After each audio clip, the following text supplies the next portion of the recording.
Jean 21, à partir du verset 14. Et nous lirons aussi, vous pouvez marquer Marc 10, à partir du verset 45.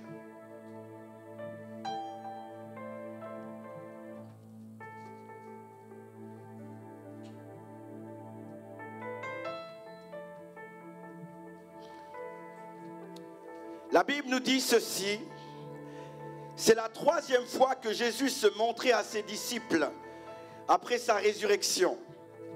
Après le repas, Jésus s'adressa à Simon-Pierre. « Simon, fils de Jean, m'aimes-tu plus que le font ceux-ci ?»« Oui, Seigneur, répondit-il, tu connais mon amour pour toi. » Jésus lui dit, « Prends soin de mes agneaux. » Puis il demanda une deuxième fois, « Simon, fils de Jean, m'aimes-tu » ? « Oui, Seigneur, lui répondit Simon, tu connais que mon amour pour toi. » Jésus lui dit, « Nourris mes brebis. » Jésus lui demanda une troisième fois, « Simon, fils de Jean, as-tu de l'amour pour moi ?» Pierre fut peiné car c'était la troisième fois que Jésus lui demandait, « As-tu de l'amour pour moi ?» Il lui répondit, « Seigneur, tu sais tout. Tu sais que j'ai de l'amour pour toi. » Jésus lui dit, « Prends soin de mes brebis. Vraiment, je t'assure, quand tu étais plus jeune, tu mettais toi-même ta ceinture et tu allais où tu voulais. Mais quand tu seras vieux, tu étendras les bras et un autre te nouera ta ceinture et te mènera là où tu n'aimais pas aller. Seigneur, nous voici devant ton trône. Nous bénissons ton nom pour ton amour infini. C'est ton amour qui nous a rassemblés dans cet endroit. C'est ton amour, ô Dieu, qui nous a transformés. Et c'est ton amour qui continue, Éternel notre Dieu, à vouloir nous changer, à réajuster nos vies, nous consoler, nous reprendre et nous encourager. Et nous te bénissons, Éternel, pour ça. Viens encore ce matin, Seigneur. Envoie ta parole et que ta parole vienne nous guérir. Envoie ta parole et que ta parole vienne nous transformer. Envoie ta parole et que ta parole vienne nous restaurer.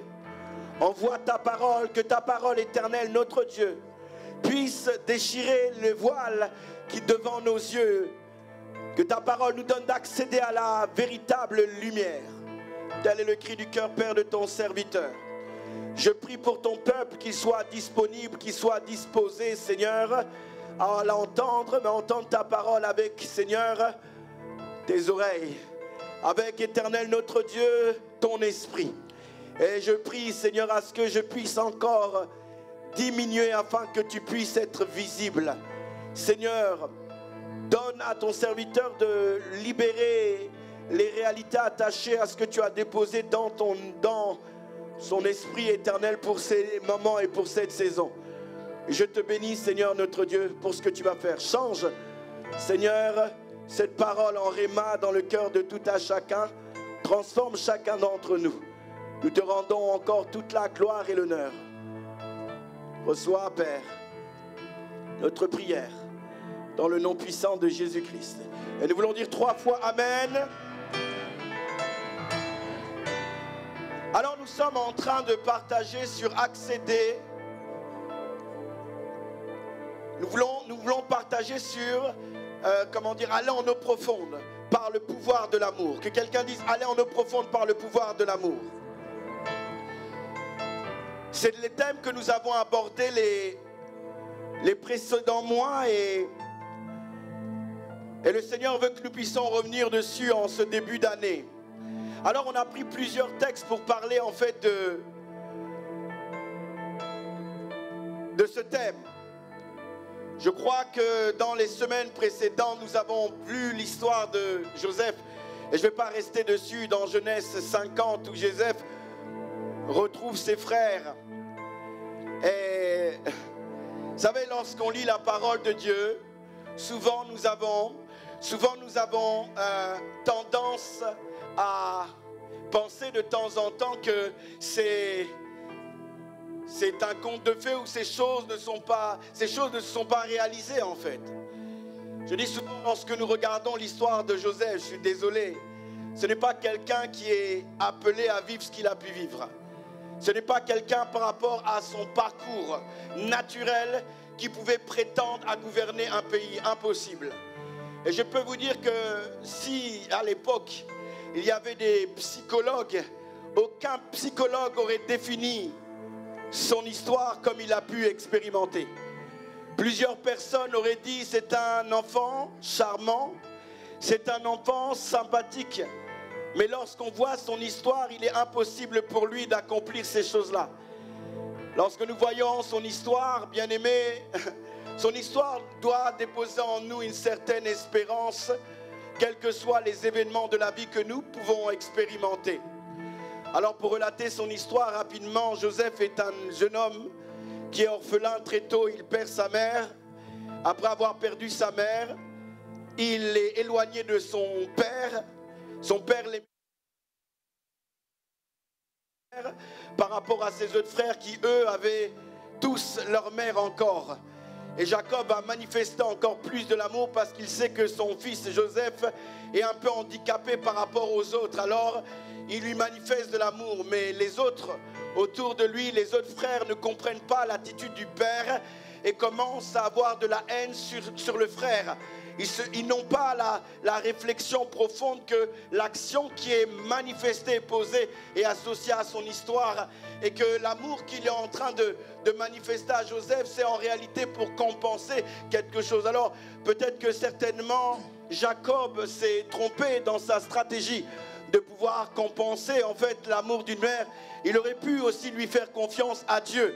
Il aurait pu dire, Seigneur, bon, je vais être équilibré et je sais que tu as la capacité de pouvoir répandre ton amour et amener de l'équilibre dans le cœur de Joseph. Mais il ne le fait pas tel un père, il voit une défaillance et il essaye de tout faire pour combler en fait son fils. Et le fils lui-même est là en train de rapporter les mauvaises actions du père pour être valorisé auprès de son père.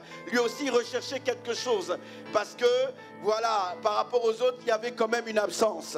Ses frères l'ont pris en haine, ses frères l'ont haï, ses frères ont décidé en fait de le tuer, ont décidé de le mettre à côté alors que ses frères devaient normalement le protéger, le garder et essayer de manifester de l'amour. Au lieu de ça, au lieu d'être cette protection, ses frères vont être normalement des éléments destructeurs. Ils vont vouloir détruire sa vie, détruire sa vocation, tuer même ses rêves. Il se retrouve en Égypte, esclave alors qu'il n'avait rien fait, injustement là-bas. Alors vous voyez déjà, il perd ses repères, il perd son père, il perd sa mère, ses frères ne l'aiment pas et se retrouve esclave alors qu'il n'a rien fait. Et lorsqu'il est esclave, bien aimé, il est soumis à plusieurs choses, plusieurs fois accusé, il se retrouve même en prison alors qu'il n'a rien fait. Lorsque vous vivez ces choses-là, il est impossible, normalement, pour quelqu'un normalement, de normal, de aspirer à quelque chose d'élevé. Son cœur normalement devait être un cœur rempli de haine.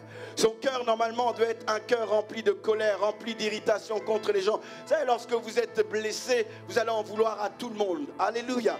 Est-ce que quelqu'un m'entend? Est-ce que quelqu'un m'entend? Et je vous ai dit ceci, que au mois de février, je prie que Dieu nous accorde la possibilité d'enseigner sur libérateur de famille. Et je vous expliquerai comment le diable travaille dans les familles pour détruire en fait les vies. La plus grande destruction se trouve dans les familles, pas à l'extérieur. Et des fois, l'environnement familial, l'atmosphère familiale a le pouvoir de modifier, bien aimé, notre destinée. Parce que normalement, la famille est l'endroit, le lieu où on doit trouver la paix, l'assurance, on doit s'encourager en réalité. Mais on peut constater que des fois c'est un lieu destructeur et le diable le sait.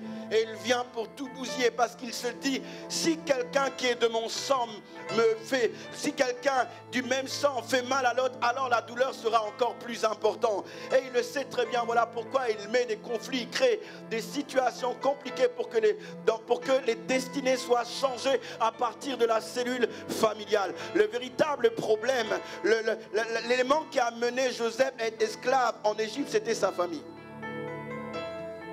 Alléluia. Des fois on va à l'extérieur, on est en train d'accuser l'extérieur, mais ce n'est pas l'extérieur.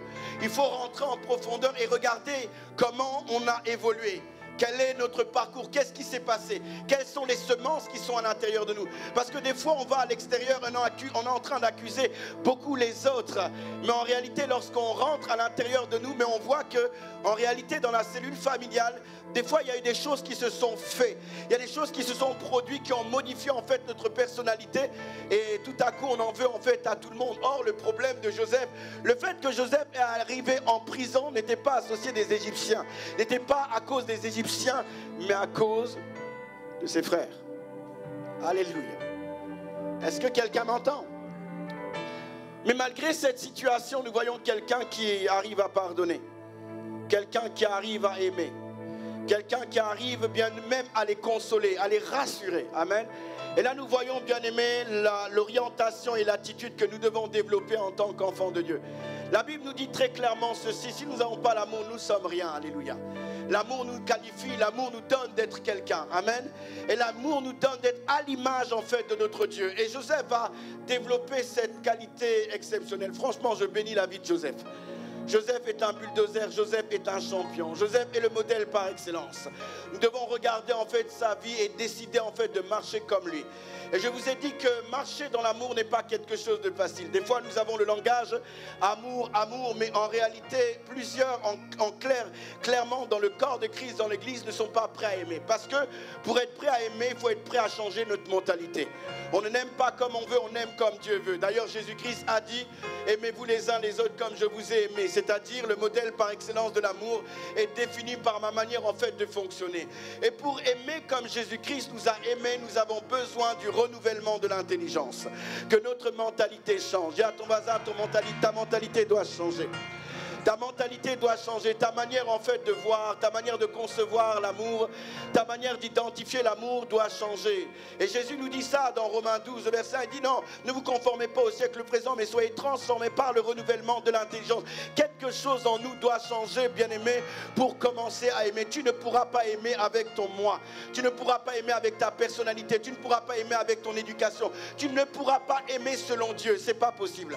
Quelqu'un qui vient dans l'église et proclame directement l'amour du Seigneur sans comprendre qu'il y a un changement est en train de se tromper, ou il est en train de parler d'un amour qui est virtuel, parce que la réalité, l'amour de Dieu, pour vivre ça, nous avons besoin en fait d'une transformation intérieure, une transformation qui est produite par le pouvoir en fait de la parole, mais aussi par la passion en fait du Seigneur. Quelqu'un qui est passionné de Dieu aura l'aspiration profonde de transformer sa vie. Quelqu'un qui n'aime pas Dieu ne voudra pas changer sa vie, c'est-à-dire il ne voudra pas marcher en fait dans l'amour. Voilà pourquoi je dis que ce message est un message pour les passionnés. Alléluia. Les passionnés savent, alléluia, que s'ils veulent plaire à leur Dieu, ils ont besoin de changer leur mentalité pour commencer à aimer. Est-ce que quelqu'un me suit? Est-ce que quelqu'un est avec moi? Amen. Et la plus grande force d'un homme, c'est la capacité à aimer malgré les situations, malgré les événements. C'est cette capacité en fait à aimer. Et Joseph nous présente ce modèle. Il aime, mais il décide de changer. D'ailleurs, quand son père meurt et ses frères commencent à avoir peur, Joseph va les rassurer. Ils viennent le voir, il dit: maintenant que notre père est mort, il va certainement nous en vouloir. Joseph dit: non, non, non. Ce que j'ai vécu, Dieu l'a permis, mais il a transformé en fait le mal en bien. Je crois que le mal peut être transformé en bien. Est-ce que vous le croyez? Alléluia, je crois que le mal peut être transformé en bien. La Bible me le montre et la Bible me l'explique. Amen. Et là où les gens voulaient détruire Joseph, Joseph a compris en réalité que bon, Dieu a utilisé ça aussi pour le former. Dieu a utilisé ça aussi pour transformer en fait sa mentalité et augmenter l'amour en fait dans son cœur. Nous voulons accéder à l'univers de la profondeur par le pouvoir de l'amour. Et ma prière, bien-aimée, pour chacun d'entre nous en 2022, c'est que nous puissions aimer comme Christ nous a aimés. Est-ce que vous voulez aimer comme Jésus-Christ vous a aimé? Alléluia. Et ce qui est très intéressant dans l'amour, c'est qu'il y a déjà une semence qui a été plantée. Et si cette semence est plantée, nous pouvons alors croître et nous pouvons vivre cet amour. Alléluia. Amen. Amen. Et nous avons déjà partagé en fait plusieurs choses vraiment par rapport à l'amour. Nous avons dit une chose, que l'amour, c'est non seulement l'affection que nous avons pour le Seigneur, le désir profond de l'honorer et de l'aimer, que l'amour ne consiste pas en paroles mais en action. On ne peut pas aimer que par la bouche, mais on doit produire des actions. Mais le Seigneur nous dit aussi que notre amour va passer par l'attitude que nous avons envers notre prochain, que notre prochain va en réalité révéler la mesure d'amour qu'il y a dans notre cœur. La mesure d'amour que nous avons envers notre Dieu est vraiment mesurée par notre capacité d'aimer notre prochain. Alléluia. C'est par rapport à ça. Des fois on est là, c'est pour ça que j'ai dit souvent, les gens qui disent qu'ils viennent à l'église que pour Dieu sont des véritables menteurs. Et que c'est une vision qui est complètement fausse. On ne vient pas à l'église que pour Dieu. Alléluia. Non, c'est pas vrai en fait. C'est certainement quelqu'un qui a été blessé, qui a une vision totalement erronée. Tu viens aussi à l'église pour ton prochain, pour le frère qui est à côté de toi. Parce que les Écritures disent ceci, qu'en réalité nous sommes le corps de Christ. Donc quand tu n'aimes pas quelqu'un, en fait tu n'es pas en train d'aimer le Seigneur. Si quelqu'un est né de nouveau et l'est l'Esprit de Dieu, cette personne fait partie en fait du corps de Christ. Et le Seigneur dira à Paul, dans Acte 2, Paul, pourquoi me persécutes-tu? Paul dit non, je ne te persécute pas. Il dit si, tu persécutes les chrétiens, donc tu me persécutes. Et par là, le Seigneur est en train de nous révéler, bien aimé, que en fait notre prochain est simplement la manifestation de Christ. Et à aucun moment je peux dire je ne viens à l'église que pour Dieu. Amen. Et je vous ai expliqué les semaines précédentes, je refais rapidement un résumé parce que ça fait quand même 2 semaines, 2 ou 3 semaines même, que en réalité quelqu'un qui dit qu'il ne vient que pour Dieu, ou quelqu'un qui ne veut pas calculer les gens, est quelqu'un d'orgueilleux. Je dis bien quelqu'un qui est orgueilleux. Alléluia. Amen. Et lorsqu'on est orgueilleux, on n'a pas simplement Dieu comme adversaire. On n'a pas que le diable comme adversaire, mais on a Dieu qui est notre adversaire. Alléluia. Vous savez, il ne faut pas bénir ce que Dieu ne bénit pas. Alléluia. La Bible dit ceci, le Seigneur dit ceci, qu'il résiste aux orgueilleux. Ça veut dire que des fois, il y a certaines situations dans nos vies qui ne trouvent pas son opposition dans le diable ou dans l'homme, mais en Dieu lui-même. Et si c'est Dieu qui est là, tu peux adresser les prières comme tu veux, ça ne va pas bouger. Tu as plusieurs adversaires. Tu as non seulement le diable qui est bien content que Dieu te résiste, et il y a Dieu. Est-ce que quelqu'un me suit? Est-ce que quelqu'un est avec moi? Des fois, bien aimé, on peut prier et penser que c'est tout le temps le diable. Or, des fois, le diable, on l'accuse à tort. C'est pas lui. Amen. Des fois, il y a des situations où c'est simplement Dieu qui est derrière parce qu'il y a une attitude qui n'est pas en conformité avec Dieu. Est-ce que quelqu'un m'entend? Et Dieu veut traiter tal, donc il reste là, il dit, je résiste aux orgueilleux. Donc lorsqu'il y a résistance, quand il y a une porte qui est fermée, une porte qui tarde, des fois c'est Dieu qui est vraiment derrière. Donc quand on est en train de dire, et j'entends ça beaucoup dans plusieurs églises, alléluia, je ne viens que pour Dieu, moi de manière les gens, je ne les calcule pas, je le dis encore, c'est de l'orgueil. Alléluia. Alors, il est possible qu'il y a eu des blessures, mais Dieu est le Dieu qui restaure et le Dieu qui guérit. Est-ce que quelqu'un m'entend? En fait, ce que je suis en train de dire, c'est qu'on peut avoir cette attitude. On peut avoir ce sentiment parce qu'on a été simplement piégé, mais nous devons comprendre que Dieu est ce Dieu qui a la capacité en fait de guérir. Il ne faut pas par contre rester focalisé et se positionner par rapport à ça, parce que là on est en train de perdre du temps. Alléluia, alléluia, amen. Parce que la mesure de ton amour va se définir par rapport à la manière dont tu fonctionnes avec ton prochain. Alléluia. Donc nous avons dit ça, nous avons dit que lorsque nous sommes en train d'aimer notre prochain, c'est l'un des moyens que Dieu nous a donné pour démontrer en fait notre amour pour lui. La seconde chose, c'est ce que nous sommes en train de partager. C'est fort, Jésus vient après plusieurs années, après quelques jours, plutôt, il vient pas après quelques jours dans Jean 21, il vient voir Pierre, il dit Pierre, m'aimes-tu? Pierre l'avait délaissé, vous savez, lorsque Jésus-Christ est mort, il est reparti à la pêche alors que le Seigneur lui avait dit ceci, tu seras pêcheur d'âmes, et il avait laissé son filet. Il est reparti à ce qu'il avait vomi à cause de peut-être la déception, peut-être parce qu'il avait honte, peut-être parce qu'il avait honte, parce qu'il avait trahi en fait le Seigneur, peut-être parce qu'il n'y avait plus d'espérance en lui. Alors il s'est dit, je vais repartir à ce que j'ai vomi. Or, lorsque Dieu parle, sa parole, en fait, elle ne bouge pas, elle ne change pas. Et Dieu avait défini de lui qu'il devait être, bien-aimé, un pécheur d'homme, et ça n'est pas changé. Alléluia. Lorsque Dieu parle, il ne bouge pas dans sa parole. Est-ce que quelqu'un m'entend? Même si les situations peuvent montrer les choses contraires, mais Dieu ne bouge pas. Alléluia. Et la Bible va nous dire peut-être qu'il était tellement affecté qu'il est reparti à ce qu'il avait vomi. Amen. Et à un moment donné, le Seigneur va aller à leur rencontre alors qu'ils sont en train de pécher. Ils n'ont pas péché toute la nuit. Alléluia. Jésus vient voir et dit ceci. Hey, les enfants, est-ce que vous avez péché? Il dit non, Seigneur, on n'a rien péché. Il leur dit allez, jetez votre filet à droite. Ils jettent leur filet à droite et il y a le miracle encore. Alléluia. Jésus est Seigneur, il règne constamment. Il vient encore les éduquer. Il vient encore éduquer Pierre. Par là, il veut révéler que Pierre a besoin d'être dépendant en fait de Dieu. Il expérimente 2 fois le miracle là où il avait échoué. Est-ce que quelqu'un m'entend? Là où il avait échoué la première fois, la deuxième fois il échoue encore, mais les 2 fois le Seigneur vient et démontre qu'il est puissant. Ils expérimentent encore le miracle. Alléluia. Lorsque nous sommes dépendants de Dieu, je le répète, nous sommes appelés à avancer et expérimenter des choses extraordinaires. Alors qu'il n'y avait plus de poisson, la Bible va dire qu'ils vont pêcher le poisson. Et là, Jésus va parler comme un père. Il dit à Simon, Simon, fils de Jonas, m'aimes-tu? Oh, j'aime trop Jésus. Alléluia. Parce qu'il est capable d'aller voir même les personnes qui l'ont renié et leur donner l'opportunité de revenir. Alléluia. Je prie que nous puissions être comme des fois des Simon, comme des Jésus. Nous puissions aller voir des gens comme les Simon, peut-être qu'ils ont honte, et leur donner l'opportunité en fait de revenir. Il va voir Simon et il lui dit, Simon, fils de Jonas, m'aimes-tu? Alléluia. Il n'est pas obligé de le faire, mais il le fait. Il n'est pas obligé d'aller le voir, mais il le voit quand même. Il n'est pas obligé de lui parler, mais il parle quand même. Jésus était capable de susciter un autre apôtre. Jésus était capable de susciter un autre homme. Alléluia. Ce n'est pas un problème pour lui. Même les personnes qui s'opposent à lui, comme Paul, Jésus a réussi à le prendre et à faire de lui un apôtre. Ça veut dire, alors que Jésus-Christ était revenu, il avait la capacité d'élever un autre apôtre plus que Pierre, mais il va encore voir Pierre et il lui dit, Pierre, m'aimes-tu? Alléluia. Mon Dieu est puissant, il est glorieux, est un Dieu exceptionnel. Il lui donne l'opportunité. Je crois une chose, bien-aimé, que Dieu ne veut jamais perdre. Amen. Quand Dieu décide d'investir dans un homme, il veut que cet homme aille jusqu'au bout. Est-ce que quelqu'un m'entend?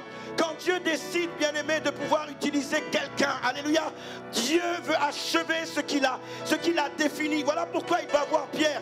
Il ne laisse pas de côté. Et je peux vous assurer que si Judas était revenu, si Judas s'était repenti, Judas allait faire partie des 12. Est-ce que quelqu'un m'entend? Est-ce que quelqu'un m'entend? Parce que même quand ils étaient en train de manger, Jésus savait qu'il allait le trahir, mais Jésus ne l'a pas dit, pars, dégage. Jésus l'a laissé à côté de lui. Est-ce que quelqu'un me suit? Et même dans Jean 6, 66, quand Jésus dit certains d'entre vous est un fils du diable, Jésus le sait, mais Jésus continue à travailler avec lui. Alléluia. Et je suis dans la certitude, s'il y avait eu une repentance sincère de Judas et qu'il n'était pas resté au mort, Judas aurait fait partie des 12 apôtres. Alléluia. Est-ce que quelqu'un m'entend? Parce que la prophétie disait que Jésus-Christ allait trahir, que quelqu'un allait le trahir. Alléluia. Mais la prophétie n'a jamais dit que cette personne qui allait le trahir n'allait pas se repentir. Alléluia. La prophétie disait qu'il allait être trahi, mais la prophétie n'avait jamais dit que celui qui allait trahir ne pouvait pas expérimenter la repentance. Ça, c'était la décision de Judas. Ça va? Ça va? Est-ce que je peux avancer? Et là, Jésus dit, fils de Jonas, m'aimes-tu? Il lui dit une fois, il lui dit 2 fois, il lui dit 3 fois. Il parle à Pierre, celui qui a marché sur les eaux, celui qui a été dans la transfiguration, celui qui a vu Jésus-Christ dans la détresse comme personne n'a vu, celui qui a entendu Jésus dire, je suis triste jusqu'à la mort. Il ne prend pas n'importe qui, il va voir et lui dit, m'aimes-tu? Et là, Pierre lui dit, tu sais que je t'aime. 1 fois, 2 fois, la 3e fois. Mais regardez, à chaque fois que Pierre est en train de dire, tu sais que tu m'aimes, Jésus lui dit, prends soin de mon troupeau. Alléluia. À chaque fois qu'il disait qu'il l'aimait, Jésus disait, prends soin de mon troupeau. En d'autres termes, bien-aimés, il est impossible pour nous de dire que nous aimons Dieu sans le servir. L'accent était focalisé sur sa capacité à servir son environnement. Vous ne pouvez pas dire que vous aimez Dieu si vous ne décidez pas de servir Dieu dans sa maison et à l'extérieur. À chaque fois qu'il répond au Seigneur, au lieu que le Seigneur lui dise ok, il lui dit mais en fait il y a des choses que tu n'as pas encore compris. Tu m'aimes et tu dois donc paître mes brebis. Tu dois prendre soin de mes brebis. Alors que tu prendras soin de mes brebis, alors ton amour sera complet en moi. Alléluia. Ça ne sera pas simplement un langage. Si tu veux démontrer que tu m'aimes, il est indispensable pour toi de pouvoir servir. C'est là où quand on dit, Jésus dit, aime ton prochain comme je vous ai aimé. Et la Bible nous dit dans Marc 10, 45, car le Fils de l'homme est venu non pour être servi, mais pour servir, donner sa vie comme rançon. Jésus est venu non pour être servi, mais pour servir. Est-ce que quelqu'un me suit? Est-ce que quelqu'un est avec moi? Jésus-Christ est venu pour servir. Alléluia. Et la Bible dit, aimez-vous les uns les autres comme je vous ai aimés. Comment Jésus-Christ nous a aimés? Il nous a aimés en nous servant. Ça veut dire que je peux démontrer mon amour pour Dieu qu'en servant mon prochain. Alléluia. Est-ce que quelqu'un m'entend? Et lorsque je sers mon prochain, alors je vais amener mon amour pour Dieu à être complet. Alléluia. Et la Bible dit, bien élevé dans le livre 1 Pierre 4, verset 10, chacun de vous a reçu de Dieu un don particulier qu'il utilise pour le bien des autres et le met à leur service, comme il convient de bons gérants de la grâce infiniment et variée en fait de Dieu. La Bible nous dit ceci, que nous devons servir notre prochain avec les ressources que Dieu nous a données. Et j'ai parlé rapidement de la prospérité. Et j'ai dit ceci, que en Dieu nous devons prospérer. Mais notre prospérité est une prospérité qui va vers l'extérieur. C'est-à-dire, à chaque fois que Dieu dépose en toi, quelles que soient les ressources que Dieu te donne n'est pas simplement associées à toi. Alléluia. Mais elle a pour objectif de permettre en fait de bénir les gens. Quand Dieu donne à quelqu'un, exemple, un don, quand Dieu donne à quelqu'un une capacité, que Dieu donne à quelqu'un des biens matériels, de l'aisance dans l'habilité à faire des choses, toutes ces choses-là ne sont pas que pour lui. La plus grande bénédiction, c'est lorsqu'on devient une source de bénédiction. Lorsque tu deviens une source de bénédiction, tu es au niveau de la prospérité la plus élevée. Alléluia. Est-ce que quelqu'un m'entend? Est-ce que quelqu'un me suit? Est-ce que quelqu'un m'entend? Voilà pourquoi je prie que tu puisses prospérer à tout égard. Alléluia. Que tu prospères à tout égard. Alléluia. Pour changer ton environnement. Alléluia. Que tu prospères à tout égard pour influencer les hommes et les femmes qui sont autour de toi. Alléluia. J'entends des enfants qui pleurent parce que ces enfants-là n'ont pas de papa, ils n'ont pas de maman. Il va falloir que quelqu'un puisse créer un orphelinat. Est-ce que quelqu'un m'entend? Il va falloir que quelqu'un crée des structures. Est-ce que quelqu'un m'entend? Est-ce que quelqu'un est avec moi? Alléluia. Et pour ça, tu as besoin de prospérer. Il y a des gens qui sont dans les rues, il va falloir leur donner à manger. Alléluia. Et pour leur donner à manger, il va falloir que tu prospères. C'est ça que l'Église n'a pas compris. Alléluia. Dieu nous a donné des particularités. Dieu nous a donné différentes grâces. Et ces grâces-là doivent servir à servir les autres, à servir les personnes autour de nous. Et nous avons vu plusieurs choses. On dit, bien aimé, que nous devons servir. Et bizarrement, lorsque nous servons et nous regardons les Écritures, le service souvent nous oriente vers notre destinée. La plupart des personnes qui se sont retrouvées à servir ont compris leur appel. Alléluia. Tous les grands hommes que nous sommes souvent en train de parler, partager, enseigner sur eux, la plupart d'entre eux ont découvert leur appel en servant. Amen. David était au service du Père. Joseph était au service du Père. Saül était au service du Père. Et à partir de là, ils vont découvrir leur appel. Et ils vont rentrer dans leur destinée. Le service a pour objectif de nous aiguiser et nous amener à rentrer en fait dans notre couloir. Alléluia. Est-ce que quelqu'un est avec moi? Amen. Alors j'ai commencé à parler des différentes manières que nous devons servir. Parce que je dis, ouais, on doit servir notre prochain, mais on doit le servir comment? Et j'ai commencé à parler dans 1 Samuel 1, verset 7 à 11, l'histoire de Anne. Alors qu'elle était stérile, Anne continuait à monter en fait dans le temple. Vous savez, là, notre service devant les gens pour Dieu ne doit pas être influencé par ce que nous pouvons expérimenter. Amen. Amen. Il y a différentes saisons dans les services, où il y a différentes phases dans le service. Et nous devons comprendre que quelles que soient les saisons, nous devons servir Dieu. C'est une alliance en fait. C'est pour le meilleur et pour la difficulté. Mais dans tous les cas, nous continuons à servir l'Éternel.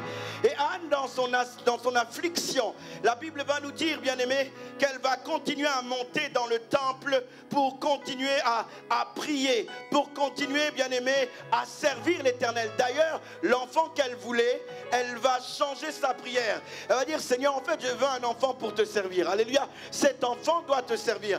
Et je vous ai expliqué que nous devons apprendre à servir l'Éternel dans la difficulté. Que quelqu'un dise dans la difficulté. Que quelqu'un dise dans la difficulté. Parce que des fois, il est difficile de servir dans la difficulté. Lorsque vous vivez des temps difficiles, vous vous sentez faible, vous vous sentez inférieur. Vos pensées sont souvent focalisées sur vos expériences. C'est comme si, la situation a pris vos pensées en fait en otage. Et souvent, quand les gens vivent des choses compliquées, il y a comme une passion dans le service qui est atténuée. Il y a comme une capacité, une joie à servir qui est diminuée. Or, en réalité, nous devons continuer à servir l'Éternel même lorsque les moments sont compliqués. Est-ce que quelqu'un m'entend? C'est important pour nous en fait de le savoir, parce que je vous ai dit que notre manière de servir démontre notre amour pour Dieu. Alléluia. Notre amour pour Dieu nous révèle en fait d'être présent. C'est là où notre vie compte. Notre vie va compter lorsque nous allons aimer. Maintenant, nous aimons pas en parole, mais en action. Et notre manière, bien aimé, d'aimer, c'est aussi notre capacité à servir. Jésus dira, je suis venu non pour être servi, mais pour servir. Et vous voyez le maître a servi dans la difficulté. La Bible dit au milieu des larmes, au milieu des cris dans Hébreu, bien aimé, il a continué, bien aimé, à servir. À Gethsémane, nous connaissons tous ce passage où c'est vraiment difficile. Et lui-même n'en a marre. Il est triste jusqu'à la mort. Il dit que cette coupe s'éloigne de moi, mais toutefois pas ma volonté, mais ta volonté. En d'autres termes, je suis venu là pour servir. J'ai des impressions en moi, j'ai des sentiments en moi, et généralement ces sentiments m'empêchent de servir dans l'excellence et d'aller là-bas, mais je suis venu faire ta volonté. Voilà pourquoi au milieu de la difficulté, je dois continuer à servir l'Éternel, mon Dieu. Je dois continuer à le servir, même lorsque c'est compliqué, je dois continuer à le servir. Je refuse d'avoir une vie d'excuses. Que quelqu'un dise, je refuse d'avoir une vie d'excuses. Refusez d'avoir des excuses, alléluia, pour ne pas servir Dieu. À chaque fois que vous trouvez des excuses, vous êtes en train d'affaiblir Christ en vous. Est-ce que quelqu'un m'entend? Vous devez refuser de vous cacher derrière des excuses. Je ne dis pas que les choses sont faciles, mais je dis que nous devons constamment, bien aimés, faire tout pour le servir dans l'excellence. Alléluia. Alléluia. Paul dit dans 1 Corinthiens 4, il dit, nous sommes fous à cause de Christ, mais vous êtes sages en Christ. Nous sommes faibles, mais vous êtes forts. Vous êtes honorés, mais nous sommes méprisés. Jusqu'à cette heure, nous souffrons la faim, la soif, la nudité. Nous sommes maltraités, errants, et là, nous fatiguons à travailler de nos propres mains, injuriés. Nous bénissons, persécutés, nous supportons, calomniés. Nous parlons avec bonté. Nous sommes devenus comme les balayures du monde, les rebuts de tous. Jusqu'à maintenant, ce n'est pas pour vous faire honte que j'écris ces choses, mais je vous avertis comme mes enfants bien-aimés. Alléluia.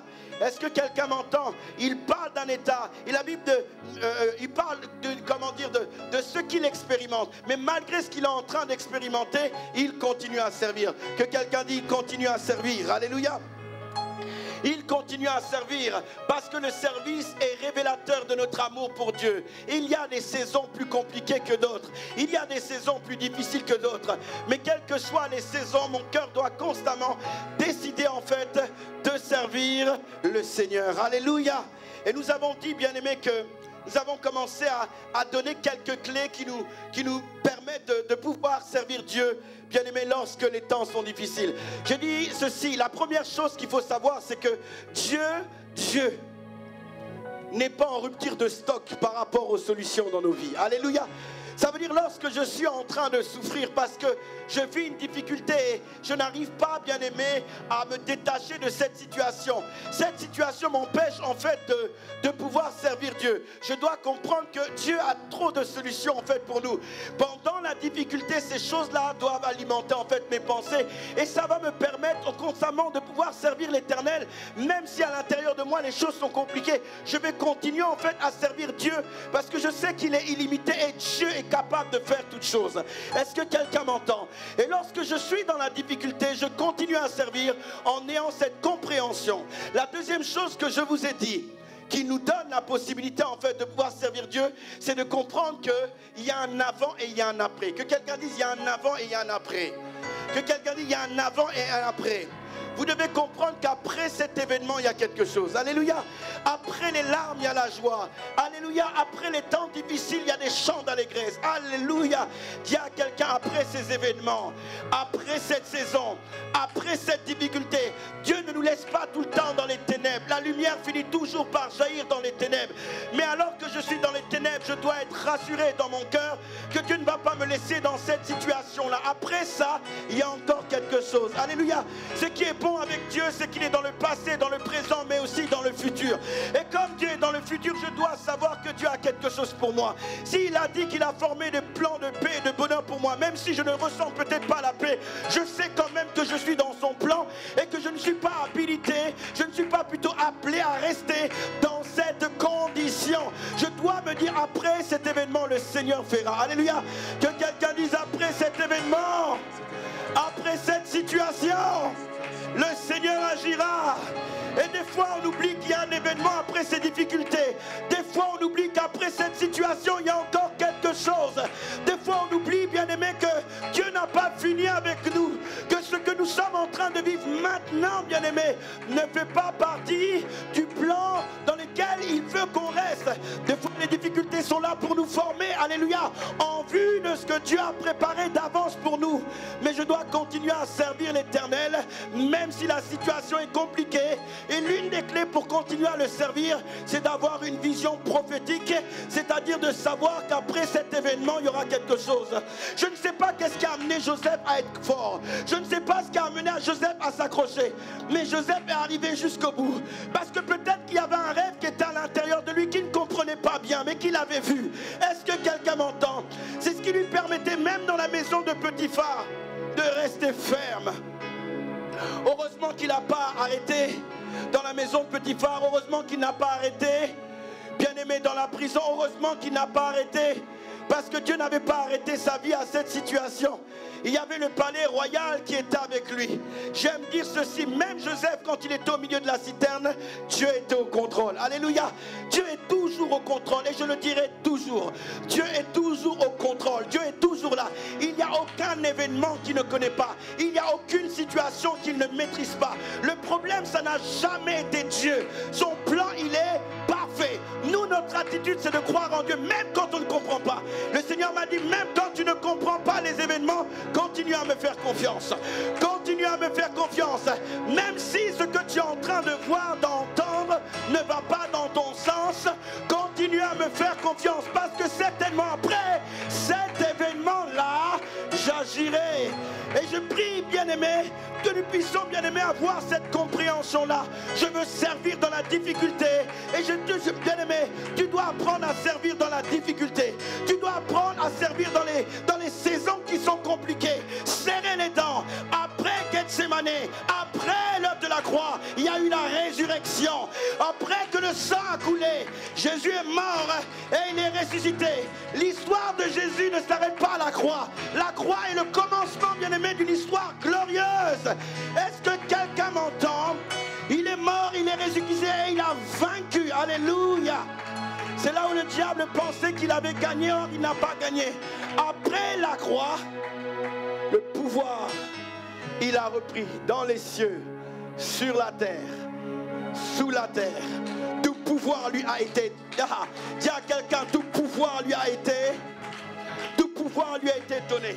Jésus a dit, j'ai tout accompli. Ah, est-ce que quelqu'un m'entend? J'ai tout accompli. Mais il savait, bien-aimé, alors qu'il est sur la croix et que les autres sont en train de pleurer, lui connaît le plan du Père. Alléluia. Est-ce que quelqu'un m'entend? Est-ce que quelqu'un m'entend? Est-ce que quelqu'un reçoit quelque chose? Il sait qu'il doit récupérer sa gloire. Alléluia.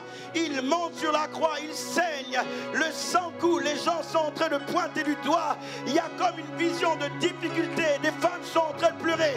Certains sont en train de se taper la poitrine face à cette vision. Mais après ça, il y a eu un événement. Après ça, la terre a changé. Après ça, l'humanité a changé. Après ça, la destinée des hommes et des femmes, de quelles que soient les nations, quelles que soient, bien-aimés, les vies ont changé radicalement. Après cet événement, il y a quelque chose de glorieux qui s'est passé. Je suis à l'image de mon maître. Alléluia. Je suis dans la difficulté. Peut-être je suis cloué sur la croix. Peut-être que mon sang est en train de saigner, couler. Mais je sais qu'après cet événement, il y aura quelque chose. J'aimerais dire à une famille, après cet événement, il y aura quelque chose. J'aimerais dire à une femme, après ces choses, il y aura quelque chose. J'aimerais dire à un homme, après ces choses, il y aura quelque chose. J'aimerais dire à un jeune homme, après cet événement, il y aura quelque chose. J'aimerais dire à quelqu'un au sol, après ce que tu es en train de vivre, il y aura quelque chose. Après ce que tu es en train d'expérimenter, il y aura... Après cette bataille, tu seras couronné. Après cette bataille, cette situation, quelle que soit la source de cette situation, quel que soit l'événement de cette situation, il y a un avant, il y a un après. Il y a un avant, il y a un après. Il y a un avant, il y a un après. Il y a un avant, il y a un après. Il y a un avant, il y a un après. Il y a le moment où je souffre, mais il y a le moment où je me réjouis. Il y a le moment où j'ai faim, mais il y a le moment où je suis rassasié. Il y a le moment où je suis faible, mais il y a le moment où je suis fort. Il y a le moment où je suis pas bien, et il y a un moment où j'avance. Oh mon Dieu, que le Seigneur te bénisse. Alléluia, il y a un avant et il y a un après. Il y a un avant, il y a un après. Ne laissez pas le diable vous faire croire que votre vie est simplement ce que vous êtes en train de vivre maintenant. Non, ne laissez pas l'ennemi vous faire penser que vous devez vivre ça. Non, je refuse cet évangile-là. Est-ce que quelqu'un m'entend? Même Paul a dit, j'ai appris dans la disette, j'ai appris dans l'abondance. Est-ce que quelqu'un m'entend? Et dans la saison de trouble, dans les saisons de confusion, dans les saisons de difficulté, le problème avec les chrétiens, c'est qu'ils veulent toujours avancer dans le présent. Mais bien aimé, Dieu est un Dieu d'éternité. Alléluia, il est hors temps. Alléluia. Ça veut dire que le présent ne met pas un point final dans notre destinée. Il a une vision plus profonde. Alléluia. Est-ce que quelqu'un m'entend? Quand Dieu appelle son serviteur, il ne lui parle jamais des difficultés. Or, la difficulté fait partie de notre parcours terrestre. Il lui parle toujours de la finalité. Alléluia. Parce que Dieu veut qu'on lui puisse comprendre. Malgré les difficultés, il y aura toujours quelque chose au bout. Il a dit à Abraham, je te bénirai toi, ta maison, je ferai de toi une source de bénédiction. Ceux qui te maudiront, je les maudirai. Ceux qui te béniront, je les bénirai. Nous sommes bénis de toute bénédiction spirituelle. Mais Abraham a expérimenté des difficultés. Abraham a vécu des choses compliquées. Mais il était animé par la promesse. Abraham était animé par la promesse de Dieu. Constamment, il regardait les étoiles, il regardait le sable de la mer. Et le sable de la mer, les étoiles, lui donnaient de comprendre que, alors que Sarah est stérile, il y a une postérité qui doit arriver. Alors que Sarah est stérile, il y a une multitude d'hommes et de femmes qui doivent émerger au travers Christ. Nous sommes là et nous sommes la postérité en fait d'Abraham par Christ. Alléluia. Et à chaque fois, dans les ténèbres, il regardait les étoiles et il lisait les promesses de Dieu associées à sa vie. La journée, son regard était devant les poussières. Parce qu'il dira que Ta postérité sera comme les poussières de la terre et comme les étoiles du ciel. Et Abraham, dans sa difficulté, la Bible dit qu'il a cru, alléluia, au-delà de toute espérance. Alléluia. Amen. Abraham n'a pas eu il n'a pas eu la vie facile, il n'a pas eu la vie facile, mais la Bible dit d'imiter sa foi en fait. Et lorsque nous regardons plusieurs hommes, plusieurs personnes ayant influencé, bien aimé, leur génération, ils ont servi dans les difficultés, mais animés constamment par la vision future, parce qu'il y a un après. Alléluia. Est-ce que quelqu'un m'entend? Est-ce que quelqu'un me suit? Ma prière pour chacun d'entre nous, c'est que lorsque les choses vont bouger, lorsque la difficulté va frapper à ta porte, que tu ne restes pas focalisé sur ce que tu es en train d'entendre, sur le bruit qui tape à ta porte, mais que tu voies plus loin, que ton regard soit plus loin, que tu te dises il y aura un après. Alléluia. Même au milieu de la vie, il y aura un après. Même dans la difficulté, il y aura un après. C'est ça qui amène, l'Éternel, des hommes et des femmes à sortir de la fournaise et des temps difficiles. Mais je dois servir Dieu, même quand c'est compliqué, parce que j'ai la possibilité de démontrer mon amour et d'accéder à l'univers de la profondeur par le pouvoir de l'amour. Je continue à servir et je le sers même au milieu des difficultés. Je ne veux plus servir Dieu comme un enfant.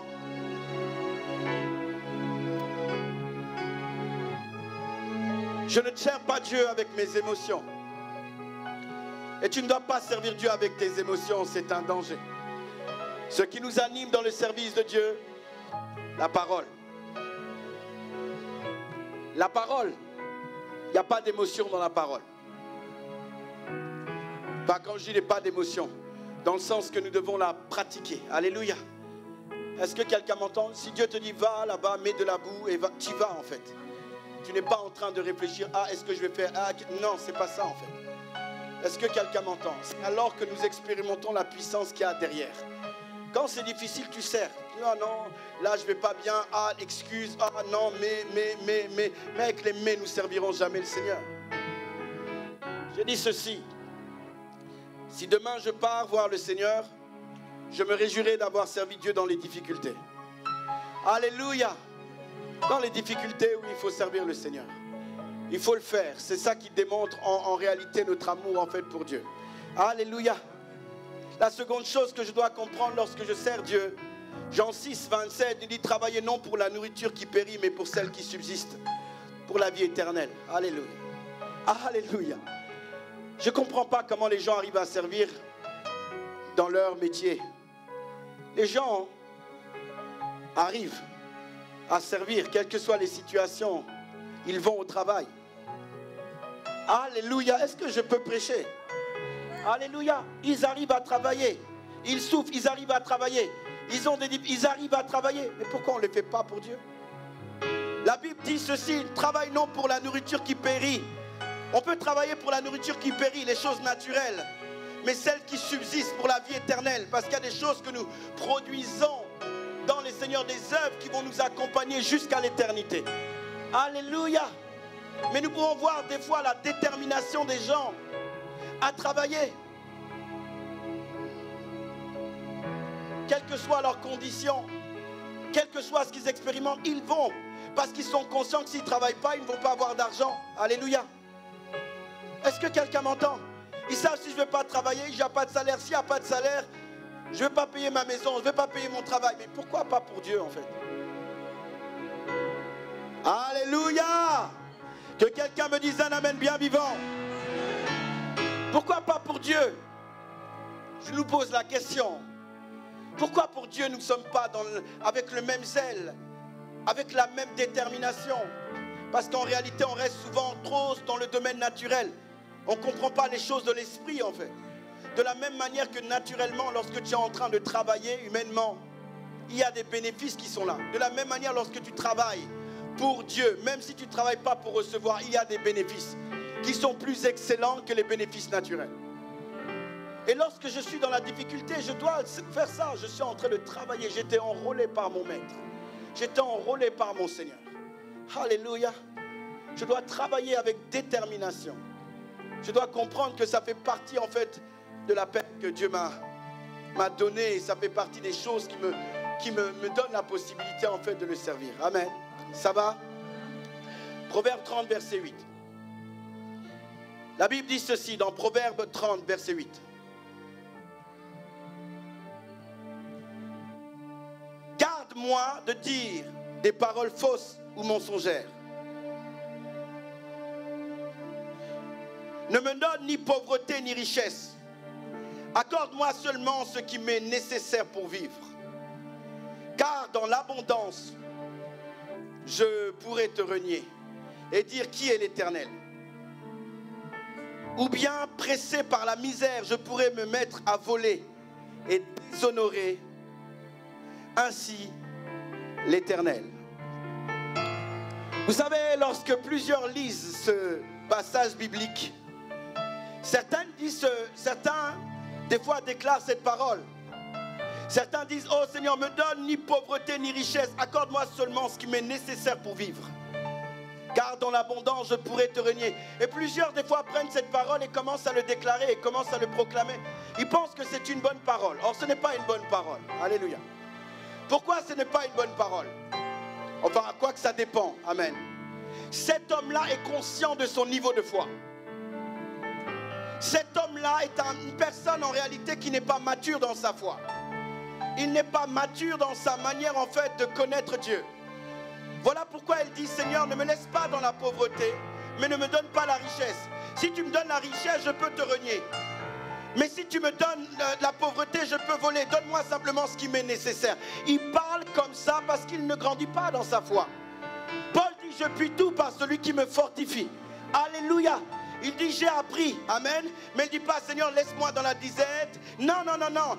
Son homme intérieur lui permet de développer une attitude qu'il faut. Alors peut-être que celui qui donne ce passage dans Proverbe est conscient de sa foi. Et lorsque vous êtes conscient de votre foi, il est important des fois de pouvoir faire ces types de prières. Alléluia. Parce que des fois, il y a des choses que nous n'avons jamais rencontrées et nous ne savons pas la réaction que nous pouvons manifester en face de cette chose-là. Alléluia. Il dit, donne-moi ce qui m'est nécessaire. Alléluia. C'est-à-dire, ne me donne pas d'être pauvre, ne me donne pas d'être riche, reste au milieu. Mais si tu restes au milieu, il y a des fois des choses que tu ne pourras pas accomplir. Alléluia, c'est comme je disais en fait tout à l'heure. Mais il est peut-être lui dans une situation où il est conscient de sa foi et il sait que la pauvreté va le conduire à renier Dieu. Mais il sait aussi que la richesse va le conduire à renier en fait l'Éternel. Alors il dit, Seigneur, s'il te plaît, en réalité, je ne suis pas prêt encore. Ne m'envoie pas encore là-bas ou ne me donne pas de vivre ces choses-là. Est-ce que quelqu'un me suit? Nous devons apprendre à servir Dieu, mais aussi dans l'abondance. Amen. Je parlais tout à l'heure de servir Dieu au milieu de la difficulté. Et là, j'aimerais parler avec vous de servir Dieu dans l'abondance. Alors, l'abondance, c'est une grande quantité de choses. Aisance procurée par des ressources. Amen. Importantes. C'est l'accumulation des choses. C'est lorsque vous débordez en quantité. Amen. C'est ça, en fait, l'abondance. Alléluia. Et nous devons apprendre à servir le Seigneur dans l'abondance aussi. Dernièrement, j'étais à une conférence, Shine. Et dans cette conférence, le thème était « La gloire de Dieu se lève sur toi ». Et j'ai enseigné ce message, Et j'ai dit ceci à Shine. J'ai dit, mon message était, je crois, motivé par l'essentiel, je crois. J'ai posé cette question à l'auditoire qui était en train de m'écouter. J'ai dit ceci, si Dieu aujourd'hui ne te donne pas ce que tu veux, est-ce que tu continueras à le servir? Si Dieu décide de ne pas t'amener exactement là où tu as envie de t'amener ou de ne pas répondre tout de suite à tes prières, est-ce que tu vas continuer à le servir? Est-ce que tu vas continuer à l'aimer? Est-ce que tu vas continuer à venir à l'église? Est-ce que tu vas continuer à croire en lui? Est-ce que tu vas continuer à avoir foi? Est-ce que tu vas continuer à être déterminé? Est-ce que tu vas continuer à être persévérant?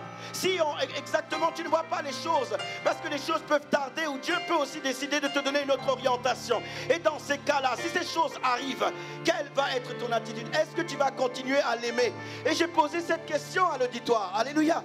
Est-ce que tu seras capable de l'aimer? C'est une question qui est bonne. Il faut le savoir.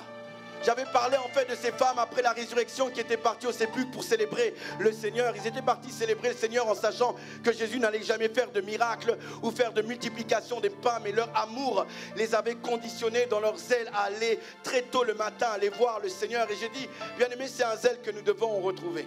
C'est un zèle que nous devons aussi avoir. Elle courait très tôt le matin et au sépulcre, elle n'allait pas voir Jésus qui allait guérir les malades ou ressusciter, mais elles étaient animées par l'amour profond en fait de Dieu. Alléluia, animées par ça en fait. Et arrivées là-bas, parce qu'ils étaient animés par l'amour profond, elles étaient parties pour donner, pas pour recevoir. Alléluia. J'ai dit, elles étaient parties pour donner et pas pour recevoir. Alléluia. Et lorsqu'elles étaient animées de cette mentalité, arrivées là-bas, elles ont reçu. Elles ont eu un message extraordinaire sur la résurrection. Est-ce que quelqu'un m'entend? J'ai posé la question à cet auditoire-là. Si Dieu ne te donne pas ce que tu veux, est-ce que tu continueras à l'aimer? Et ce matin, je vous pose cette question. Si Dieu vous donne ce que vous voulez, est-ce que vous continuerez à l'aimer? Ne répondez pas rapidement.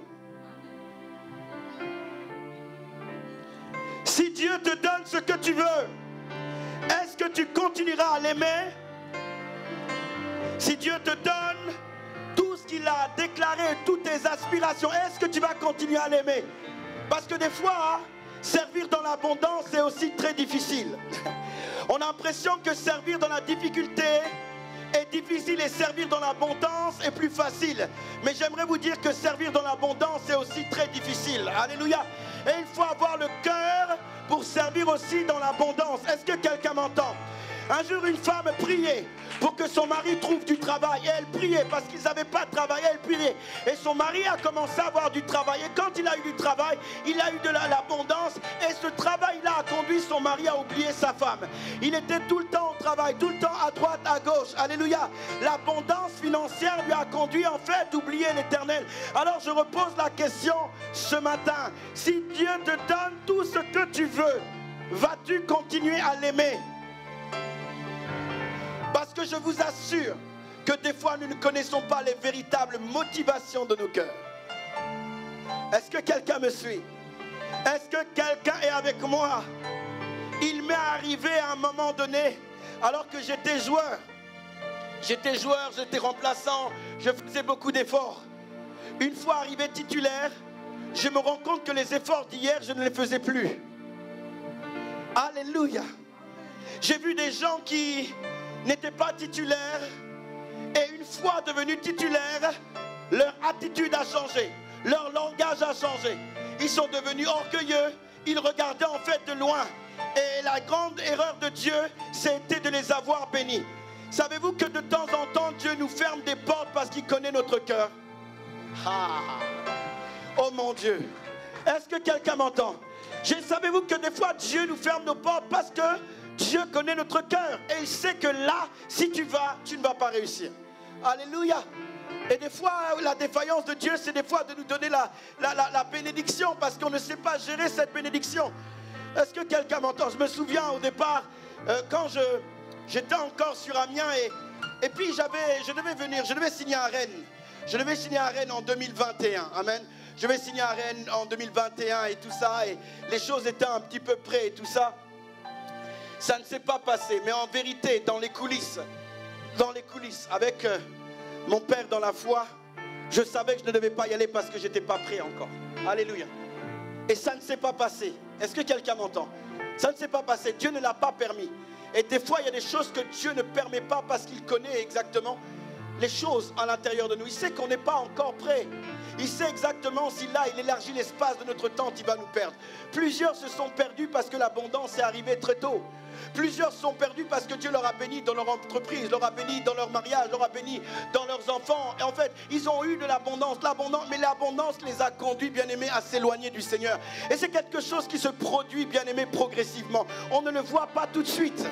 On ne le voit pas tout de suite, mais à un moment donné, c'est bizarre. On n'a plus la niaque, on n'a plus la faim, on n'a plus la soif. Et on se pose des questions. On a l'impression que c'est la saison. Mais en réalité, c'est ce que Dieu nous a donné qui vient étouffer l'amour qu'il y a dans notre cœur. Alors ma question encore est celle-ci. Lorsque Dieu va te bénir, et si Dieu te bénit, es-tu prêt à encore le servir? Vas-tu le servir lorsque tu verras, bien-aimé, la manifestation de son règne dans différentes manières? Vas-tu continuer à le servir? Cet homme dans Proverbe 30 verset 8, il connaissait son cœur, il dit: Seigneur, ne me laisse pas pauvre. Seigneur, ne me donne pas trop de richesse parce que je risque de te renier. En réalité, il sait que son cœur n'est pas prêt. Son cœur n'est pas préparé à ça. Il sait qu'il va s'éloigner en fait de Dieu. Alors, il adresse cette prière au Seigneur. On dit: Seigneur, ne m'amène pas plus loin. Que Dieu ne t'amène pas là où ton caractère ne peut supporter. Que Dieu ne t'amène pas dans des champs d'action là où ton cœur ne peut pas te permettre en fait d'y aller. Est-ce que quelqu'un m'entend? Des fois nous parlons de gloire, des fois nous parlons d'abondance, mais je vous assure, des fois dans la vie on n'a pas pu expérimenter ces choses-là. Et tant que tu n'as pas été confronté à ces choses, tu ne peux pas savoir. Alléluia. Est-ce que quelqu'un m'entend? Est-ce que quelqu'un m'entend? Et ça, c'est vraiment important. Tu ne peux pas savoir.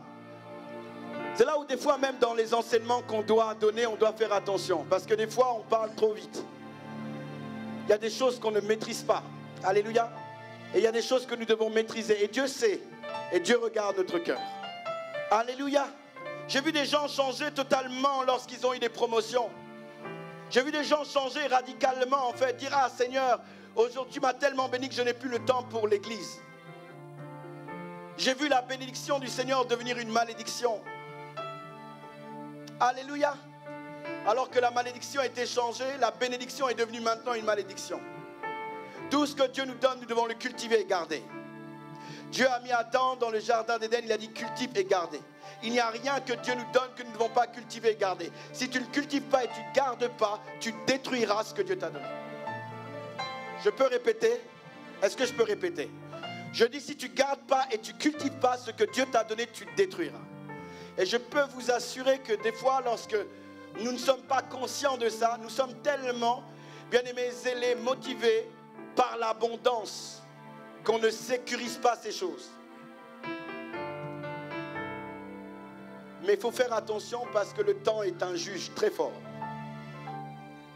Le temps est un juge très fort. Et des fois, nous sommes focalisés sur des choses et nous nous rendons compte que nous avons glissé, que nous nous sommes éloignés en fait de Dieu. Garde, cultive. Si tu ne gardes pas et tu ne cultives pas ce que Dieu t'a donné, ce que Dieu t'a donné deviendra une chute pour toi. Ah, là, je sens des choses dans mon esprit. Alléluia. Shabrata. Alléluia. Alléluia.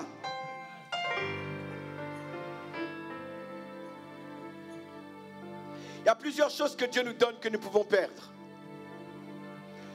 Laissez-moi vous parler d'Éden. À Éden, c'est une atmosphère de gloire. Éden était une atmosphère exceptionnelle. Adam et Ève étaient appelés à rester en Éden. Dieu a créé la terre, mais il était en Éden. Il n'était pas sur la terre, il était en Éden. Il a créé une atmosphère quelque part sur la terre, du nom d'Éden. Ils avaient tout. Ils avaient le pouvoir de nominer. Ils avaient le pouvoir de diriger, de parler, contrôler le ciel, la terre. Ils étaient comme Dieu. Quelle bénédiction! Ils avaient tout reçu. Il n'y a rien qu'ils n'avaient pas reçu. Ils étaient dans l'abondance. Mais malgré cette abondance-là, ils ont échoué. Adam a dit,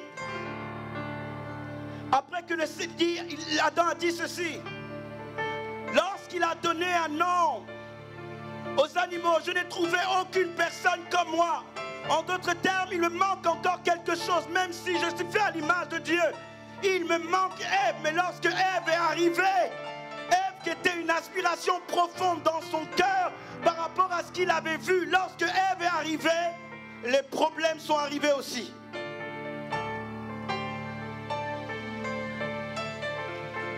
Dis à quelqu'un: Ève ne résout pas tout.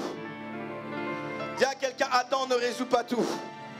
Ève et Adam peuvent venir de Dieu, mais si tu ne sécurises pas, ça deviendra un danger pour toi. Est-ce que quelqu'un m'entend? Est-ce que quelqu'un m'entend? Parce qu'il y a quelque chose qui s'est passé. Ève s'est retrouvée devant le serpent devant cet arbre qui était bien-aimé, interdit. Il ne devait pas manger.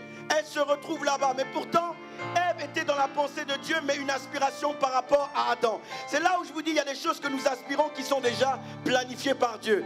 Dieu les avait déjà créées ensemble. Mais il a rendu Ève manifeste. Alléluia. Il a manifesté dans le corps. Mais elle existait déjà. Mais Adam a dit, je n'ai trouvé aucune personne comme moi. Comme si Dieu n'avait pas planifié les choses d'avance pour lui. Dieu les avait déjà planifiées. Et Dieu a rendu visible ce qui était dans son cœur. Amen. Mais il fallait qu'il puisse sécuriser ces choses-là. Et voilà, Adam, Ève. Projet, ok, d'accord. Mais lorsque le projet arrive, est-ce que tu vas être prêt à sécuriser ces choses? Servir Dieu dans l'abondance. Ah, pasteur, c'est facile. Quand tout va bien, c'est facile. Quand on a tout, c'est facile. C'est bien de servir dans l'abondance. Mais Paul dit ceci: j'ai appris dans la disette et j'ai appris dans l'abondance. Je puis tout par celui qui me fortifie. Ça veut dire que ça soit dans la difficulté, que ça soit dans l'abondance, il y a un apprentissage.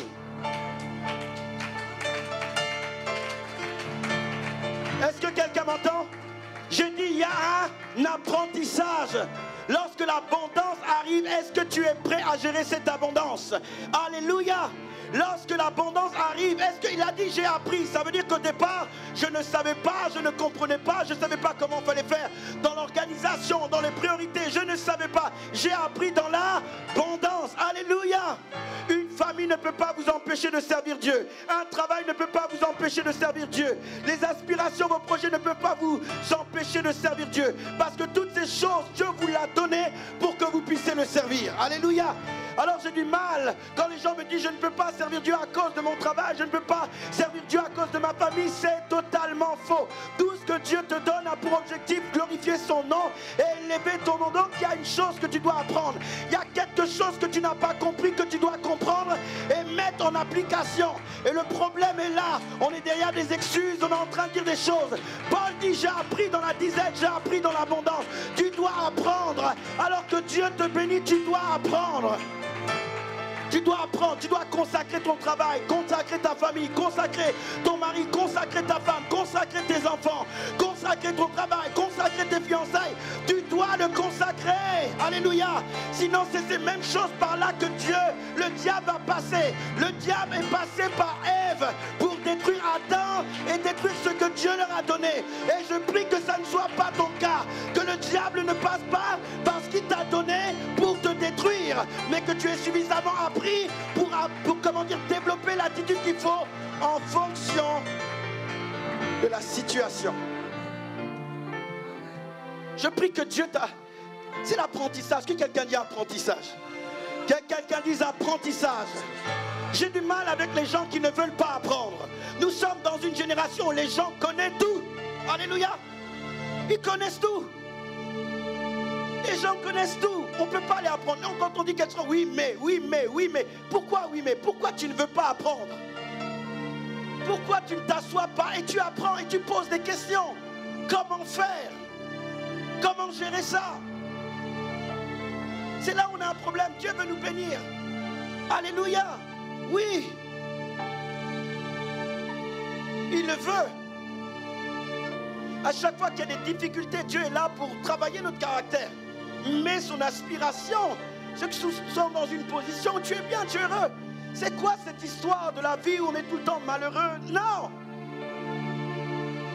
Il est venu pour nous donner une vie en abondance. Alléluia. Est-ce que quelqu'un m'entend? Mais nous avons besoin d'apprendre les choses. Paul dit j'ai appris dans la dizaine, j'ai appris. Paul a appris. 14 ans il a échoué dans son ministère. 14 ans. Les gens ne le savent pas. 14 ans. À chaque fois on est en train de dire oui Paul parti. Non, il a échoué. Est-ce que quelqu'un me suit? Il a appris. Il était trop sûr de lui. Il y avait encore un zèle qui était là. Est-ce que quelqu'un m'entend? Amen. Il a fallu que les fils de l'exhortateur aillent le voir, le trouver. Amen. Et après sont partis voir les apôtres. Est-ce que quelqu'un m'entend? Mais il avait échoué. Son ministère d'ailleurs en Arabie, on ne sait pas ce qu'il a fait. Alléluia.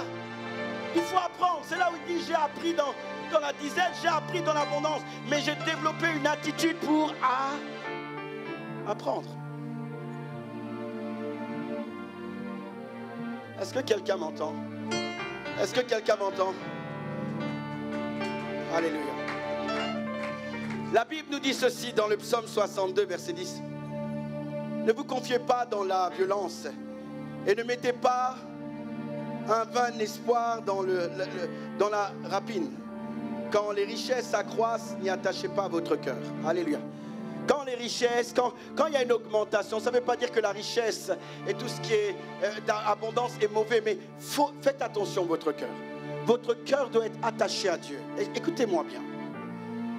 Quel que soit ce que Dieu vous donne, vous devez, bien aimé, scanner votre réaction, en fait, qui est à l'intérieur. Il dit, quand les choses de ce monde augmentent, n'y attache pas ton cœur. Ce n'est pas que c'est mauvais, mais dans ton cœur, c'est Jésus qui doit être trouvé. Jésus doit être la locomotive. Dans tout ce que Dieu nous donne, Jésus doit être la locomotive. Jésus doit être la locomotive. L'abondance, c'est quelque chose de biblique. Mais lorsqu'elle vient, nous devons être prêts à l'accueillir, à la gérer. Je dis souvent que, franchement, c'est mon témoignage personnel, lorsque je me suis converti, franchement, je vous ai chanté ce chant-là parce que j'ai vécu des moments très compliqués. C'est mon témoignage. Éloigné des terrains, toutes ces choses-là, tout le temps blessé. Les gens parlaient souvent sur moi, il est fou, il est rentré dans une secte et toutes ces choses-là. C'était dur. Ces jeunes convertis, je n'avais pas forcément de suivi, il n'y avait pas personne qui était là autour. Je parle vraiment au tout début. Personne. Personne. Mais je vivais ces choses-là. Je n'avais même pas de modèle dans le cadre sportif pour donner en fait des orientations. Et puis c'était vraiment difficile. C'est dur à comprendre comment il faut faire, comment il faut gérer, comment il faut évoluer. Je gérais un groupe de jeunes alors que je n'étais même pas formé à gérer la jeunesse à l'époque, avant que je rencontre le prophète. Mais au travers de ces moments-là, j'étais éloigné des terrains. Dieu m'a rapproché. Je me suis rapproché de lui. J'étais blessé, donc j'allais à l'église tout le temps. Et à un moment donné, j'aimais plus même l'église qu'aller au foot. C'est là où je n'étais pas forcément équilibré. Dieu a pris les 1% qui étaient dans mon cœur. Il dit non, je t'aime, tu t'es converti, mais il y a les 1% qui sont là. Tant que ces 1% sont là, je ne vais jamais débloquer la situation. Donc je priais. Et puis j'ai compris que Dieu fallait qu'il ait là vraiment la première place. Pourtant j'étais né nouveau, j'étais converti. Je dis souvent, je faisais de l'évangélisation, j'exerçais dans la guérison, dans la parole de connaissance déjà, très jeune. Alléluia. Mais malgré ça, il y avait quelque chose qui était là et Dieu voulait prendre la place. Lorsque Dieu m'a parlé et tout, Dieu m'a parlé par rapport à ça. Il m'a parlé, il m'a dit voilà, j'ai besoin que prendre toute la place dans ton cœur. Il m'a donné un message, une vision claire pour le milieu footballistique. Quand j'ai compris qu'il devait prendre toute la place, lorsque j'ai compris aussi la vision, les choses sont débloquées. Mais surnaturellement, bam, débloquées. Je dis souvent, je me suis retrouvé en Afrique, faire la Coupe d'Afrique des Nations et commencer à parler du Seigneur. Et Dieu a commencé à m'a commencé à me sortir de l'anonymat. Aujourd'hui, il y a des gens qui annoncent l'évangile, mais à mon époque, j'étais seul. Il y avait quelques Brésiliens, mais j'étais seul. Il y avait peut-être Emilson, à Lyon, mais le reste là, il n'y avait pas en fait. Et j'ai commencé à enseigner, j'ai commencé à parler du Seigneur. Et Dieu savait qu'il était important pour moi d'avoir cette transformation-là pour commencer à gérer l'abondance qui allait arriver. Alléluia. Est-ce que quelqu'un m'entend? Il fallait que je serve, mais dans l'abondance. Je suis arrivé à Lorient, vous connaissez tout, je ne vais pas tout le temps le dire. Je suis monté avec Lorient, monté avec Brest. J'ai réussi, exemple, au niveau en tant qu'entraîneur et toutes ces choses-là. Dans toutes les équipes que j'ai été, je suis monté. Il n'y a aucune équipe dans laquelle j'ai joué où on n'est pas monté. Et j'ai enseigné l'évangile et des joueurs sont donnés au Seigneur. À part Laval, mais Laval, je pense que c'était un clin d'œil du Seigneur parce que mon premier match en pro, je l'ai fait là-bas. Et mon dernier match aussi, je l'ai fait à Laval. Bizarrement, comme si c'était écrit. Comme si c'était écrit. Mais ce que j'ai compris, c'est que pendant tout ce temps, Dieu m'a préparé à l'abondance.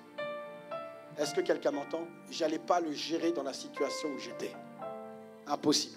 n'allais pas pouvoir les gérer. J'ai expérimenté l'abondance dans la visibilité, l'abondance dans les finances, l'abondance dans la popularité, dans le positionnement. Toutes ces choses-là, j'ai expérimenté ça. J'ai expérimenté ça et j'ai jamais trahi le Seigneur. J'ai jamais trahi le Seigneur. Partout où j'étais, j'ai jamais trahi le Seigneur. Et j'ai annoncé l'évangile dans l'excellence. Aucun joueur, aucun club pourra vous dire « Ah, lui là, il a fait impossible. » Impossible. Mais pour apprendre à gérer cette abondance-là qui devait arriver, il fallait que Dieu travaille. Il fallait que Dieu prépare. Si vous n'êtes pas préparé, vous allez partir dans tous les sens. J'ai vu des joueurs qui n'avaient pas le Seigneur, qui ont expérimenté ces choses, l'abondance de manière naturelle. Leur vie est explosée. Leur famille est explosée. Et toutes ces choses, ils ont expérimenté des choses compliquées. Parce qu'en réalité, ils ne savent pas gérer ça. Des fois, je suis là dans l'église, on entend des gens, des fois, qui sont virulents par rapport à certains messages. Oui, tout ça, ils parlent de l'abondance, ils parlent des finances, mais ils n'ont jamais expérimenté ces choses. Tant que vous n'êtes pas confronté à une chose, vous ne pouvez pas savoir si vous avez l'autorité sur la chose. Ça reste des paroles virtuelles, mais pas le concret, en fait. Est-ce que quelqu'un me suit? Est-ce que quelqu'un m'entend? Lorsque votre cœur n'est pas exposé, je dis comme à l'orgueil. Des fois, quand vous n'êtes pas dans la lumière, vous ne pouvez pas savoir si vous êtes orgueilleux. Tant que vous êtes dans les coulisses et que les gens ne sont pas derrière vous pour signer des autographes et toutes ces choses, comment vous pouvez savoir si vous êtes orgueilleux ou pas? Donc c'est facile de parler, de dire « Ah, les orgueilleux, mais tu n'as jamais été exposé à ça. » Ça va, Église? Est-ce que je dis des choses vraies? Alléluia. Et la vérité, c'est ça, en fait. C'est que des fois, on est dans certains... Mais est-ce que tu as déjà expérimenté? On t'a déjà fait signer un contrat où... Je prends un exemple, il y a 60 000 € sur le contrat et puis on te dit, bah voilà, c'est pour toi et toutes ces choses-là. Et puis, tu sais que vous n'avez pas mis ça. Tu sais que vous n'êtes pas arrangé par rapport à ça. Et tu dis au président, non, on ne s'était pas mis ça, en fait. Vous vous êtes trompé, là. 60 000 €, non. Ça, c'est le concret, en fait. C'est le concret. Mais dans un contrat, une prime qui n'était pas prévue, en fait. Tu signes, tu prends la prime. Maintenant, il y a Dieu, il y a ta conscience. Ça, c'est l'abondance. Alléluia. Mais tu dois préparer ton cœur. Hein. C'est des choses que j'ai expérimentées. J'ai dit, non, président, c'est pas ça. On ne s'est jamais dit, cette prime-là, c'est pas vrai, en fait. C'est pas bon, c'est pas vrai. Ah, Oscar, ah non, jusqu'à... Ça, c'était quand c'est joueur. C'est pour ça qu'après, qu'il m'a appelé aussi en tant qu'entraîneur après. Parce qu'il a vu qu'en tant que joueur, j'ai refusé ces choses. Est-ce que quelqu'un me suit? Est-ce que quelqu'un est en train de me suivre? C'est là où l'abondance, le règne, toutes ces choses-là. Je dois apprendre à servir Dieu dans l'abondance. Et servir Dieu dans l'abondance n'est pas forcément facile. Parce que des fois, ce que votre cœur désire peut prendre la place de Dieu. Nous voulons nous lever et nous voulons prier. Est-ce que quelqu'un a été béni ce matin?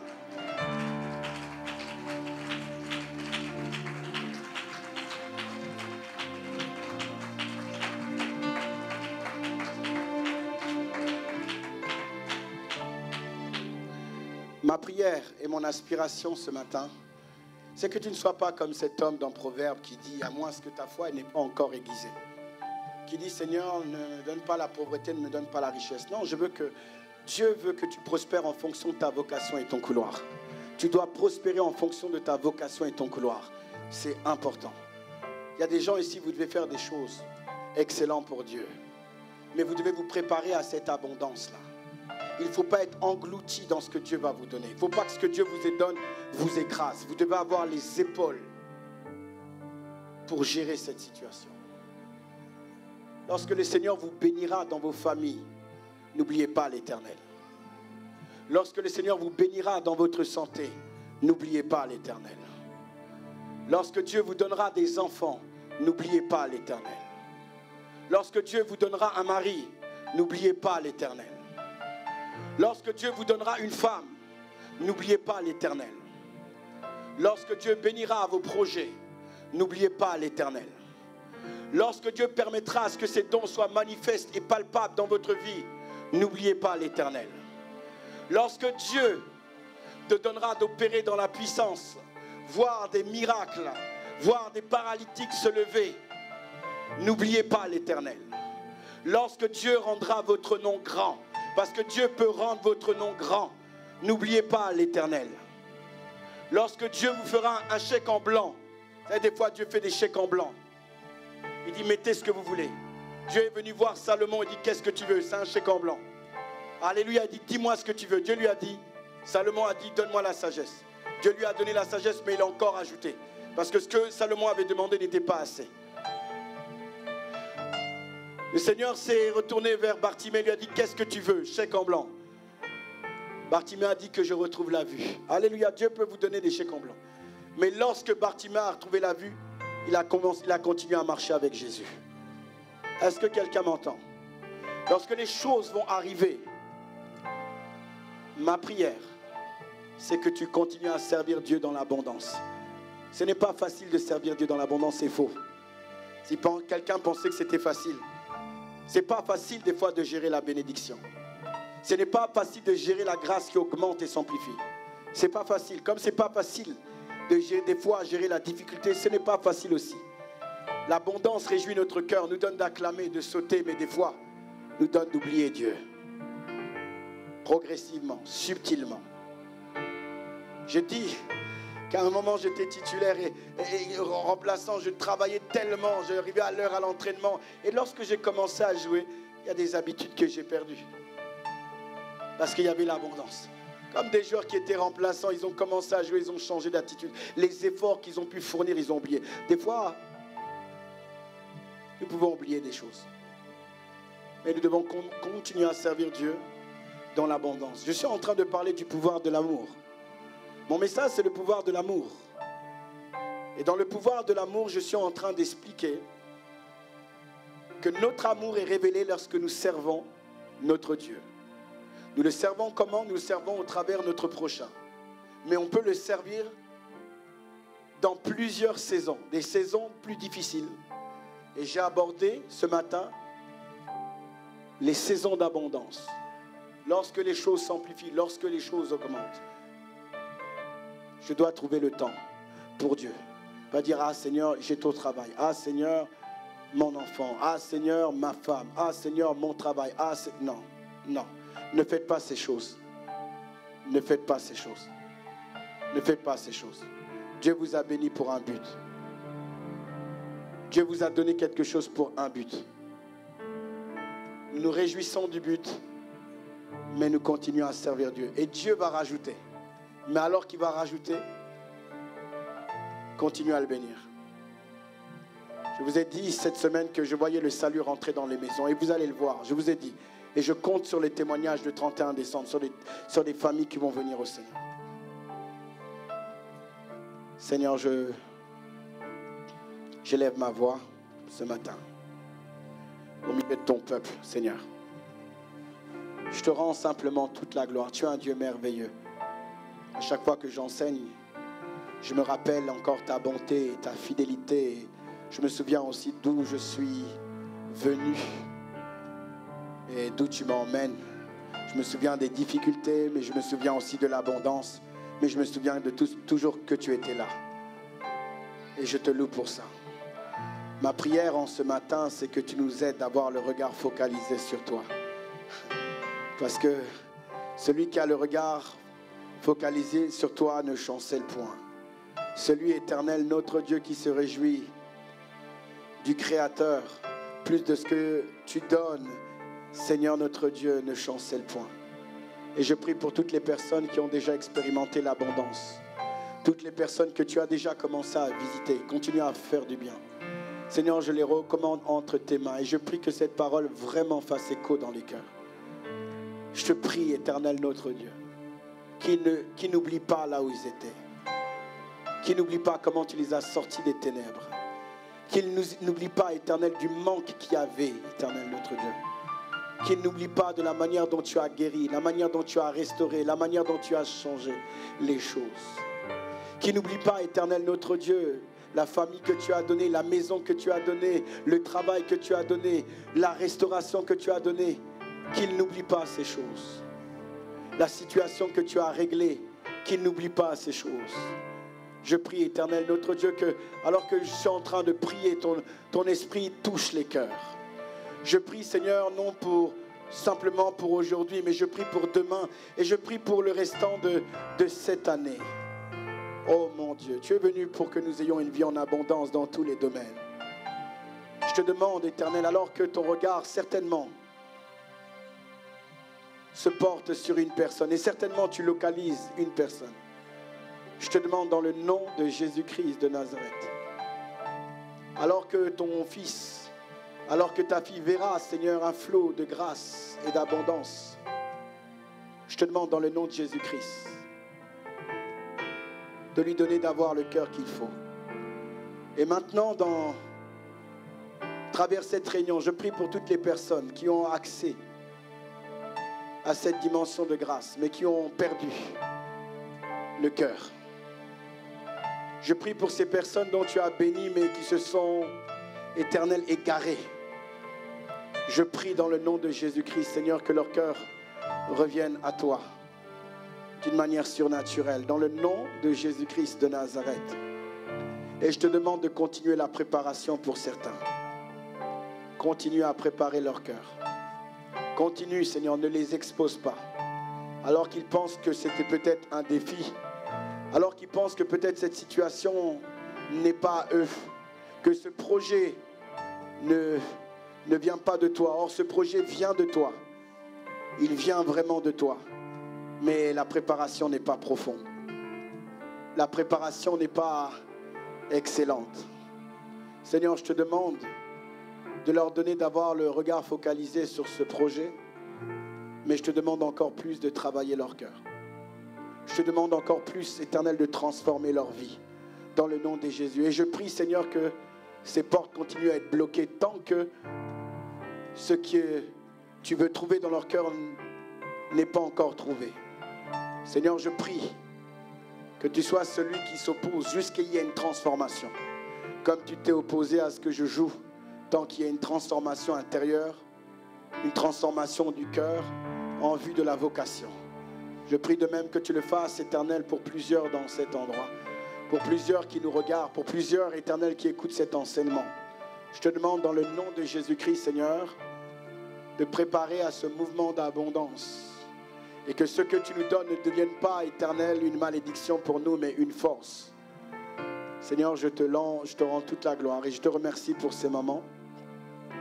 Merci pour ce dimanche, merci pour ce jeûne, merci pour le restant de la semaine. Que tout ce qui a été dit demeure dans nos cœurs. Au nom de Jésus, Amen.